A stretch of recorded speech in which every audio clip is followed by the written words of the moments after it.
I think part of the anxiety that we feel after we find out about the affair comes from our lack of trust. And I'm not necessarily talking about the trust that comes from how we trust our own husband, but more so from how we trust ourselves. So we're going to unpack a little bit what that looks like, trusting ourselves, and why we may not trust ourselves much anymore. Let's check that out.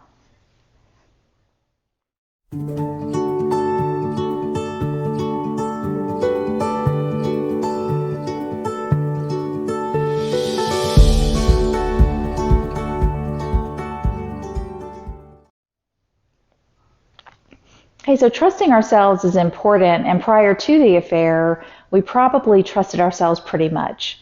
We believed in our choices we were making. We felt pretty confident about who we are and what we were doing. And then suddenly that all dissipates. And here's kind of what this looks like. When we don't trust ourselves, we start second guessing things in our mind, like we feel like we should have known the affair was going on. We feel kind of stupid that we didn't see the signs, we didn't recognize it. We feel like we're never going to be enough for him. You know, we're not going to trust in the fact that we are good people. Instead, we're going to say, oh, I wasn't enough, I'll never be enough for him. We think we're a fool to stay. We're a fool to stay married to this person after this happened. We even start comparing ourselves to the affair partner, and we start thinking, oh, we're just not as pretty as she is or whatever. So we begin doubting ourselves. We doubt choices we make. We doubt anything that we think, things that I think deep down we know that are true about us, good things.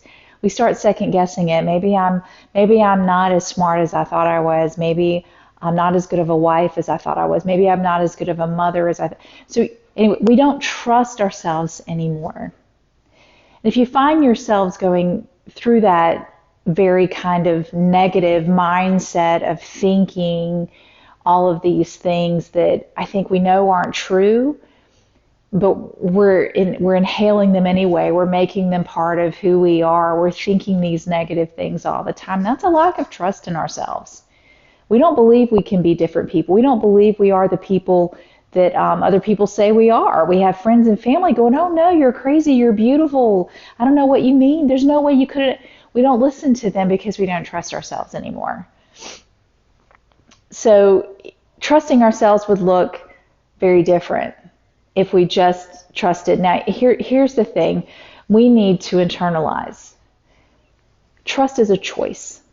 It's a choice. And it's not up to anyone else to make us trust them or to open the way for us to trust them. Really, it's up to us to decide to trust. When it comes to trusting ourselves, we need to make the conscious decision that we're going to trust ourselves. We just need to make the choice. Now, I know you're probably thinking, well, that's just too good to be true. If that were the case, I could just make any decision. No. It's an action. Trust is an action.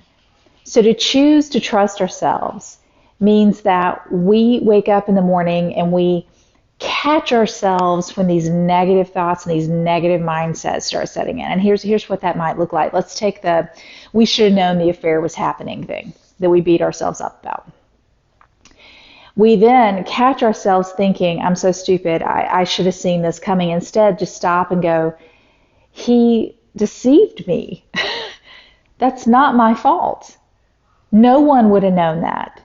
That's something that was kept a secret on purpose. I wasn't meant to know it. I can't beat myself up for the fact that I didn't know that because there was no way I could have. Or if maybe the negative thing that pops in your mind when you're really not trusting yourself today is more like, I will never be enough for him.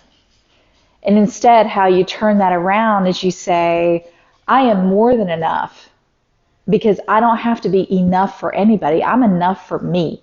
I am enough, period. Or maybe though we're a fool to stay. And that also filters into worrying about what other people think, whether you stayed or not, and judgments and all that kind of stuff. When you hear those kinds of things coming in, trusting yourself looks like this. I made the absolute best decision I can make in that moment. I'm trusting that this is the best decision I can make right now. And That's where I am, and I am going to live into that. I'm going to trust that. I hope you get the point. That's kind of how it transpires down and down until you're getting rid of the negative mindset and you're instead including a positive, more healthy way of looking at yourself and trusting yourself. You see, when we don't trust ourselves, we make horrible decisions. We do, and we have to be willing to make really good, healthy decisions for ourselves and our kids and our family when we're going through a fair recovery. And if we don't trust ourselves, it makes it impossible to do that because we're second guessing ourselves constantly. We don't believe we're good enough. We don't, we fear what other people are going to think, and all this kind of stuff. We don't think that we're as pretty as the affair partner or whatever it may be. We're making really, really bad decisions. Trust is imperative. Make the decision to trust yourself today.